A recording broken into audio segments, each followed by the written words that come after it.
दोस्तों नमस्कार, स्वागत है आप सबका हमारे फिर से नए वीडियो में। दोस्तों हम लेके आए हैं आध्यात्मिक ज्ञान चर्चा दो संतों के बीच में। एक तरफ अनिरुद्ध आचार्य जी महाराज जी हैं, दूसरी तरफ संत रामपाल जी महाराज जी हैं। दोस्तों वीडियो को छोड़ के बिल्कुल नहीं जाइएगा, क्योंकि आज का टॉपिक बहुत ही महत्वपूर्ण होने वाला है। अनिरुद्ध आचार्य जी महाराज जी की सभा में उनके एक शिष्य ने बहुत बढ़िया सवाल किया है। उन्होंने कहा है, महाराज जी मैं मतलब टीचर हूं और मैं नौकरी करती हूं, तो मैं कोई भजन या कोई पूजा नहीं कर पाती हूं, तो मुझे लगता है अपने अंदर से कि मेरे जीवन में कुछ अधूरा सा है, तो क्या करें महाराज जी, कोई उपाय बताइए। तो महाराज जी ने उनके लिए उपाय बताया है। दूसरी एक और बहन है, उसने कहा है कि महाराज जी मेरे को आपसे 2-3 वर्ष हो गए हैं नाम दीक्षा लिए, लेकिन मेरा मन फिर भी नहीं लगता है, ना भजन में लगता है, ना कहीं मेरा मन भटकता रहता है, कहीं पूजा पाठ में नहीं लगता है। तो दोस्तों इन दोनों टॉपिक को आज संत रामपाल जी महाराज जी और अनिरुद्ध आचार्य जी महाराज जी के द्वारा सुलझाएंगे। तो दोस्तों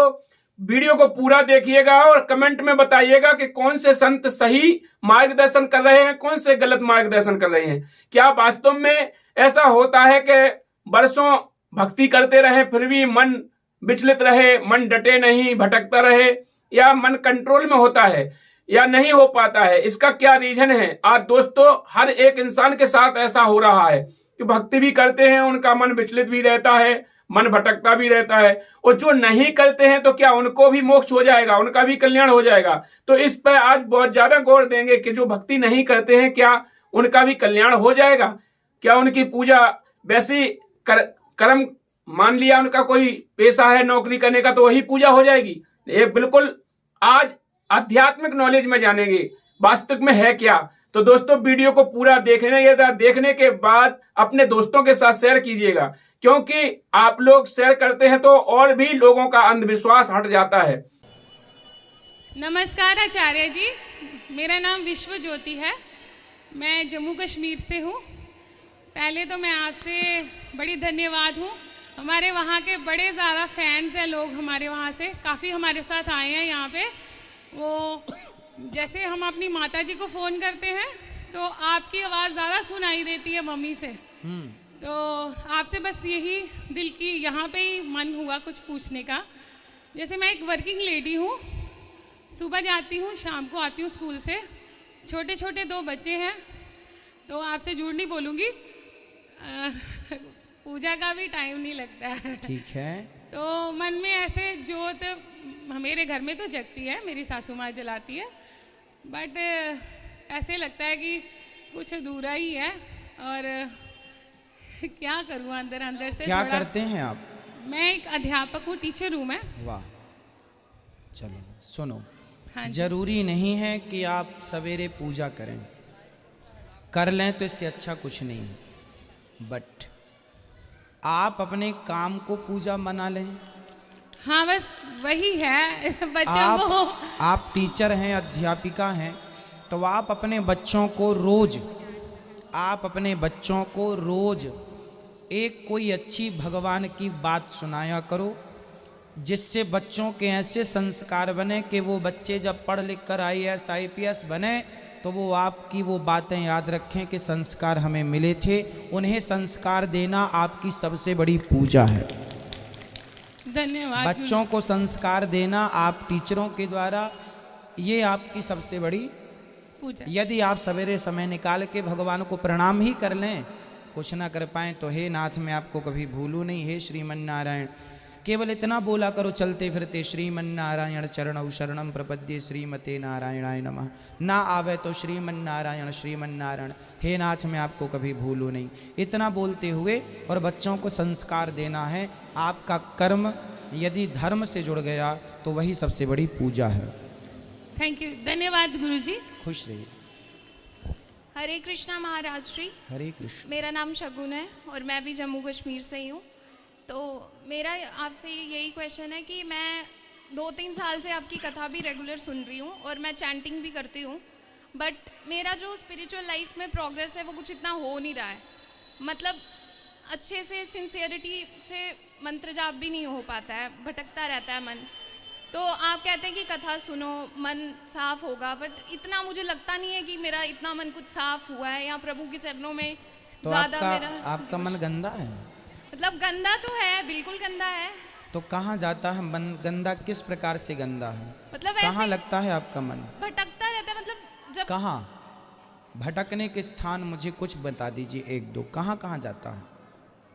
मटेरियलिस्टिक चीज़ें ही आती हैं। जब भी चैंटिंग करो तो कुछ भी पढ़ाई का याद आ जाएगा, वो रह गया, या कुछ भी काम रह गया, वो सब चीज़ें ही ऐसी जो डेली रूटीन का पार्ट होती हैं वही आती हैं। आपका मन कब से भटक रहा है? मतलब चैंटिंग करने से थोड़ा तो हुआ है इम्प्रूवमेंट, बट इतना नहीं हुआ है जितना मतलब 2-3 साल में होना चाहिए। नहीं, आपका मन भटक कब से रहा है, आप ये बताओ। भटक तो 2-3 साल से ही रहा है। तो 2-3 साल पहले आपका मन इतना नहीं भटकता था? पहले भी भटकता था, मतलब पहले मैं मंत्र जाप नहीं करती थी। चलो, मंत्र जाप अब जब नहीं करते थे पहले, तब भी भटकता था। हाँ, जब कितने साल के थे तब से आपका मन भटक रहा है, ये बताओ। कितने वर्षों से आपका मन भटक रहा है? वो तो भटकता ही है ना? अब हम बता रहे हैं आपको। जब आप पिछले जन्म में थी, कुछ भी जो भी, तब भी आपका मन भटकता था। उसके पिछले जन्म में आप जो भी थी, उसके पहले भी आपका मन भटकता था। बेटा, ये जो मन है ना, करोड़ों जन्म से भटक रहा है, अनबैलेंस। अब आप 3 साल में सोच रहे हैं कि इसे हम बैलेंस कर लें, तो जो करोड़ों जन्मों से भटक रहा है, 3 साल में उसे कंट्रोल करना ठीक है? समय दीजिए। क्या लगेगा? समय लगेगा। बेटा, बात ऐसी है, हमारा मन करोड़ों जन्मों से भटकता ही तो आया है। हमारा मन हर जन्म में क्या करता है? खाता है। हम कुत्ते को देख लो आप, सुअर को देख लो आप, बंदर को देख लो आप, खाता है, सोता है, बच्चे पैदा करता है। 3 काम के सिवा चौथा काम किसी का नहीं है, और यही काम आज का मनुष्य कर रहा है। सबका मन, अच्छा, आप किसी बच्चे से कहो बेटा मन को भगवान में लगाओ, तो नहीं लगेगा। उससे कहो मत, पर फिर भी उसका मन गलत चीज़ों में लग जाएगा। गलत चीज़ों में मन लगाओ, ये कोई सिखाता नहीं है, पर मन गलत में लग जाता है। अच्छी चीज़ों में मन लगाओ, सिखाया जाता है, फिर भी मन अच्छी चीज़ों में नहीं लगता। इसका साइंटिफिक रीज़न जानते हैं आप? इसका कारण यह है कि हमारा मन ऑलरेडी गलत चीज़ों में लगने का अभ्यास उसे करोड़ों जन्मों से है। वो करोड़ों जन्मों से उन्हीं गलत चीज़ों में लगा था, तो वो उन्हीं को पकड़ रहा है, उन्हीं को पकड़ रहा है ना?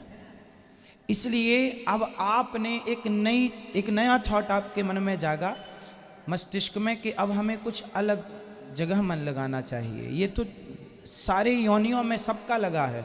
जितना मन आपका भटकता है ना, उससे ज़्यादा भी मन लोगों का भटक रहा है, और गंदी गंदी जगह भी जा रहा है। इसलिए कहता हूँ कि मन आज ही आप चाहें कि आज ही कंट्रोल कर लें, नहीं होगा। एक बात बताओ, घोड़सवार जो होता है, घोड़े की सवारी जो करता है, जो नया घोड़ा है, नया, पहली बार जो आदमी उस पर बैठेगा ना, तो पहली बार में घोड़ा अपने ऊपर बैठने नहीं देता। घोड़े की सवारी करने वाला जो घुड़सवार है, उस घोड़े को कंट्रोल करने में उसे सालों लग जाते हैं। हाँ या ना? सुना है कभी आपने? सालों लग जाते हैं। आपको रोटी गोल गोल बनाना जब आपने सीखा होगा, उसमें भी आपको महीनों लगे होंगे, है ना? हाँ जी। तो बिना अभ्यास के ना आपको रोटी बनानी आई, ना दाल बनानी आई, ना कपड़े पहनने आए। आपने जो कपड़े पहने हैं, छोटी सी थी ना, आपको कपड़ा पहनना नहीं आता था, माँ पहनाती थी। फिर आपने क्या किया? पहनने का अभ्यास किया, उल्टा सीधा पहना, फिर धीरे धीरे ठीक पहन गए, है ना? आपकी कंघी भी आपकी माँ करती थी, आपको कंघी करना नहीं आता था। फिर आपने क्या किया? अपने से अभ्यास किया, आया। किससे आया? सब चीज़ें किससे आ रही हैं?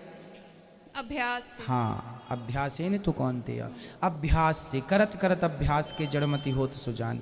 अभ्यास से आपने सब सीखा। घुड़सवार घोड़े पे बैठना, घोड़े को वश में करना, घोड़े को लगाम के वशीभूत करना, अभ्यास के बल पे आया, है ना? उसी तरह अभ्यास के बल पर हम लोग अंतरिक्ष तक पहुंच गए।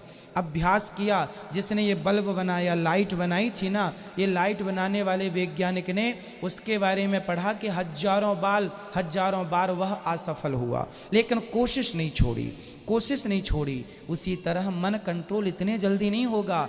आपके हो सकता है बाल पक जाएं, हो सकता है आपका बुढ़ापा आ जाए, अभी से आप ध्यान साधना करेंगे, हे नाथ मेरा मन कंट्रोल करो, हे भगवान मेरे मन की चंचलता खत्म करो। जब आज से प्रार्थना करेंगे तब शायद आपके बुढ़ापे तक कुछ % आपका मन कंट्रोल होगा, है ना। काम पूरा करो, पैसा कमाओ, सब करो, परंतु अभी से भगवान से कहो प्रभु मेरे मन को कंट्रोल करो, तब आपको कुछ समझ में आएगा कि मन औरों की अपेक्षा आप कहाँ हैं, औरों का मन कहाँ, आपका मन कहाँ। और मन की कंट्रोल, मन को कंट्रोल कर लेना ही इस मानव जीवन का मूल उद्देश्य है। आप सबसे यदि मैं सवाल करूं कि आप इस जन्म को पाकर के, मानव का तन पाकर यहाँ क्यों आए हैं, तो एक यदि लाइन में उत्तर मैं मांगूं तो उत्तर यही होगा, इस शरीर को हमने सिर्फ इसलिए पाया है कि मन को अपने वश में करके और उस मन को भगवान के चरणों में समर्पित कर दो। एक लाइन में उत्तर है, वरना सारी जिंदगी ढूंढो इसका उत्तर नहीं मिलेगा। तो मन को कंट्रोल करने आपको भगवान ने कुत्ता ना बनाकर, बिल्ली ना बनाकर इंसान बनाया है। इतना सरल नहीं है, पर हारना गलत है। कोशिश करो, ये ना सोचो हमें फ़ायदा नहीं हो रहा, फ़ायदा इतने जल्दी नहीं होगा, टाइम लगेगा, थोड़ा सा टाइम दो। महाराज जी आप आशीर्वाद दीजिए कि मैं अपनी स्पिरिचुअल लाइफ ऐसे ही कंटिन्यू सत्संग करो। सत्संग देखो, पहली बार में ना बच्चे को काखा गागा समझ में नहीं आता। हम लोग स्कूल गए हैं ना, बैठे रहते थे, हमें नहीं समझ में आता था काखा गागा। आप हारमोनियम बजाइए, आप सारे गामा पाधा नी सा, इस टीचर जाएंगे, टीचर महीने भर यही सिखाता, सारे गामा पाधा नी सा, सारे गामा पाधा नी सा, आगे सिखाती नहीं है, क्योंकि मूल यही है। ये सीख जाओगे तो आगे बहुत सीख जाओगे। तो कहने का अर्थ ये है, किसी भी चीज़ के लिए समय देना पड़ता है। और समय, सत्संग समझ में ना आए कोई बात नहीं आएगा, पहली बार, 2 बार, 3 बार नहीं आएगा, करते रहो, समझ में आने लग जाएंगे। क्योंकि अब देखो, जो आदमी पहली बार आज कथा सुनेगा ना, उसे आज की कथा समझ में नहीं आएगी। लेकिन जो सुन रहा होगा, आप किसी भी मूवी को बीच से देखने लग जाएं तो समझ में नहीं आएगी। मूवी को फर्स्ट से देखना पड़ेगा। कोई भी मूवी, कोई भी सीरियल को फर्स्ट से देखेंगे तो एंडिंग समझ में आएगी, है ना। बीच से देखेंगे समझ में नहीं आएगी। उसी तरह सत्संग को फर्स्ट से शुरू करो, करते करते करते करते अब कथा पहले दिन से शुरू होती। जिसने पहले दिन से कथा सुनी है उसे 7वें दिन की कथा भी समझ में आ जाएगी। अब जो 7वें दिन ही आया है तो समझ में आएगा, पर जो पूरा 6 दिन समझाए हैं कैसे समझ में आएगा। इसलिए समय दीजिए सत्संग को, मन की एकाग्रता को, भगवान को, अच्छे कामों को समय दीजिए, ठीक है। महाराज जी आपसे एक प्रार्थना है कि आप जम्मू कश्मीर में भी आके एक बार भागवत कथा करिए। जरूर आएंगे, जब जम्मू कश्मीर वाले भक्त चाहेंगे तो जरूर आएंगे। उधर आपके भक्त तो बड़े हैं, पर आज तक एक भी कथा नहीं हुई है। जरूर ये दास आएगा, चिंता ना करिए, 1 साल के अंदर पहुंचूंगा। थैंक यू, राधे राधे, खुश रहिए। तो दोस्तों, ये थे अनिरुद्ध आचार्य जी महाराज जी के विचार। अनिरुद्ध आचार्य जी महाराज जी ने कितने प्रकार से तर्क दिया है, क्या वो सही है या गलत है, इसके लिए अब हम आध्यात्मिक संत रामपाल जी महाराज जी के विचार जानेंगे। तो आइए जानते हैं संत रामपाल जी महाराज जी के विचार। और ये टेक्निक आप देख रहे हो, टीवी और ये इंटरनेट, अभी 10-12 वर्ष से ही ये पनपे हैं, इससे पहले नहीं थे। क्योंकि ये प्रोजेक्टर वगैरह बनवा के परमात्मा ने अपना ज्ञान अपने बच्चों को देना था, उससे पहले आपको शिक्षित किया। आज हम सफल हुए हैं इस शिक्षा के कारण, और हमारी गिरावट आई है नैतिकता में तो भी शिक्षा के कारण। आप देखो, हम क्योंकि दास ने दोनों जमाने देखे हैं, वो जमाना भी देखा है कि आपस में कितना प्यार होता था। हमारे चाचे ताऊ दूर दूर के रिश्तेदारों का गांव में एक दूसरे का सहयोग करते थे। किसी पर आपत्ति आ जाती थी, सब सारा का सारा गांव इकट्ठा हो जाता था, सब उसको हमदर्दी देते थे, हम तेरे साथ हैं, घबराइए मत, कोई बात नहीं, और इतनी मदद करते थे, वह आपत्ति एकदम भूल जाता था इंसान। और आज सोचा यूँ मर जाता बढ़िया जल्दी पड़ोसी, और अपने आप को पता नहीं क्या बना लिया, 2 अक्षर सीख लिए, कोई अफसर लग गया, और कल मृत्यु हो जाएगी, गधा बनेगा। वो दुख नहीं दिखता इस अध्यात्म ज्ञान के अभाव से। तो इस अध्यात्म ज्ञान से हमारी वो मोतिया बिंद समाप्त होगा, जिसके कारण हम बकवाद कर रहे हैं, और एक जीव अपने आप को यहाँ पता नहीं क्या मान बैठा है। तो जीव को अपनी औकात का पता लगे, फिर किसी भी पोस्ट पर रहे वो दास बनकर रहेगा, और जिस कारण से उसके कर्म नहीं बिगड़ेंगे। आज आप देख रहे हो किसी ऑफिस में जाइए, किसी भी ऑफिस में जाइए, कोई ABC कोई कमी नहीं रही किसी की भी। और हमने दास ने उसको भी देखा है, नौकरी करके भी देखा है, वहाँ के लोगों का व्यवहार विचार भी देखा है। तो वहाँ की उसको देखकर हम गांव के व्यवहार से तुलना करता था दास उस समय भी, कि देखो यहाँ और वहाँ में कितना दिन रात का अंतर है, उन लोगों की कैसी वृत्ति है, कैसा व्यवहार है। एक पैसा कमाना एम है, ना इज्जत करते हैं किसी बड़े छोटे की, बस वो ऐसी बिजली गिर गई। तो कहने का भाव ये है पुण्यात्मा, जब ज्ञान होगा और भक्त बनोगे, आत्मा में डर होगा परमात्मा का, और सामने वाला भी परमात्मा का बच्चा है। और जैसे किसी अफसर के बच्चे को एक नौकर गलत बोल सकता है, उसको गलत व्यवहार कर सकता है, उसको जिसने भांग शराब पी रखी हो वो कर सकता है, लेकिन फिर उसको सजा भी भोगनी पड़ेगी। तो इस प्रकार हमने अकाल की भांग पी रखी है, और हम अपने ही भाई अब इस परमात्मा के बच्चों को सताते हैं छोटे बड़े होकर के।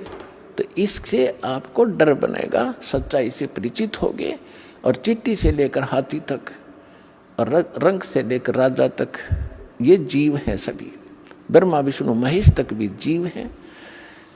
और कुछ पिछले पनों से थोड़ा सा कोई ऊपर उठा हुआ है तो वो तो ऐसा है जैसे वर्षा के दिनों में चींटियां होती हैं पंखों वाली, और वो पंखों वाली चींटियां उड़ जाती हैं, शेष चींटियां वहीं बैठी होती हैं, वो सोचती हैं तो भगवान बन गई, और पता नहीं कहाँ देवताओं तो मिलकाती होगी। और फिर रात में जब बल्लभ जगते हैं वो उड़ के जाती है, उस बल्लभ का टक्कर मार मार कर या दीपक के अंदर पड़ कर जल कर मर जाती है, या बचती है तो उसकी पाँख कट जाती है, वो कीड़ी की कीड़ी घिसर रही होती है वहाँ पर। तो आज तो ये ब्रह्मा विष्णु महेश और देव और यहाँ पर मंत्री मुख्यमंत्री या अफसर बने हैं, ये उन चींटियाँ जैसे समझो जिनका पाँख उगेगी, और ये पाँख कटेंगी एक दिन। कोई रिटायर हो रहा हो ना, कोई अफसर उससे मिलकर देखियो पार्क में जाके, अब उसकी वो पाँख कट गई, अब वो घिसट रहा है वहाँ पर। तो हम फिर इस भगवान के ज्ञान से पहले ही समझ जाएंगे कि हम क्या हैं। बेशक हमारे पंख होंगे यानी अफसर होंगे, लेकिन हम बकवाद नहीं करेंगे। इस ज्ञान के अभाव से हम अपना कर्म फोड़ रहे हैं, कर्म बिगाड़ रहे हैं। तो ज्ञान होगा तो डर होगा, डर होगा तो बचाव होगा। तो इस ज्ञान से बात बनेगी। अब हम उसी प्रसंग पर आते हैं कि जैसे सतगुरु के उपदेश का लाया एक विचार, जय सतगुरु मिलते नहीं जाते नरक द्वार। नरक द्वार में दूत सब फिर करते खेचातान, उनसे कभू ना छूटता फिर फिरता चारों खानी। ओए होए, जिस दिन आपकी अब भांग उतर जाएगी पुण्यात्माओं, यानी इस काल के झूठे सुख और यहाँ के जो झूठी पोस्ट का नशा उतर जाएगा आपका, फिर आपकी आंखों से आंसू बहने लगेंगे।